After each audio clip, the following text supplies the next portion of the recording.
As you can see behind me here, from me came a super snowfall, and it is the perfect terrain to test this new rugged phone. The model that we are going to test today is this beautiful AGM H MAX, and to test it great, I am going to launch it from that balcony up there.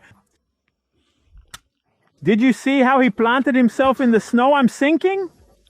Looks like Excalibur planted in the snow, and despite the jump, let's see if it lights up perfectly, and as you have seen, it still works. And here we go to the second test. Now I'm going to place our fantastic existing ultra smartphone behind the wheels of my car, as you can see from the schedule. Now it's functional. We're going to place it in this drone landing base. One of my assistants in the car is going to reverse, and we're going to record it live.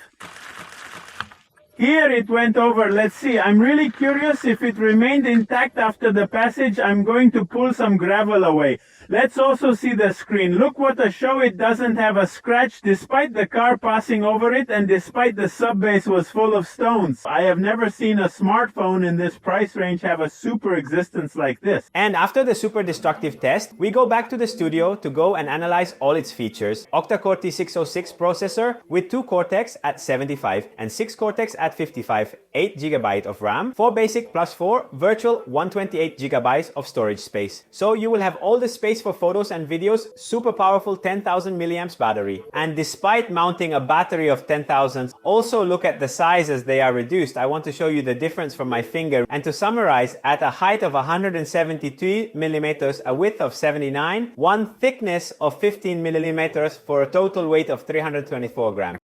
As for the screen, we have a 6.55-inch display, HD plus 408 and 90 Hz reference rate, dual rear camera with 13 megapixel main, 2 megapixel macro and 5 megapixel front camera. As for the basic equipment, in addition to ours, at the AGM H MAX we have the transformer equipped with USB Type-A ports, is compatible with 10-watt fast charging, USB Type-C power cables, installation manual, and now let's analyze the very resistant case of the AGM H MAX, starting from the left side, where we find the slot for the nano SIM and this very useful customizable orange button. In the lower part, well protected by this protective rubber, we find the Type-C charging slot, and in the upper part, the very useful jack 3.5 for headphones, well protected also in this case by the protective rubber in the last part.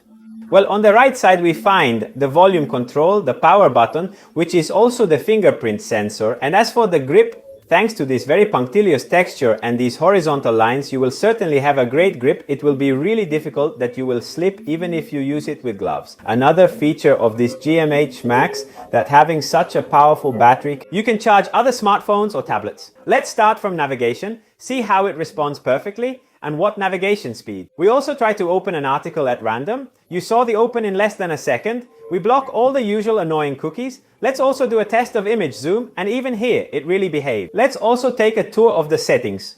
As you can see, they are the classic Android 14 settings, Wi-Fi, Bluetooth, etc, etc. A peculiarity of this smartphone that is not present in all devices is the possibility of programmed on and off. You can set a time and a day, and the cell phone will turn on exactly at that time, equipped with a fingerprint sensor, and look how perfectly responds face. Even a second try, but it is also compatible with face unlock. Let's also try this sensor. Look how it unlocked, and almost faster than the fingerprint sensor. I will show you a roundup of photos and videos that I recorded directly from this device.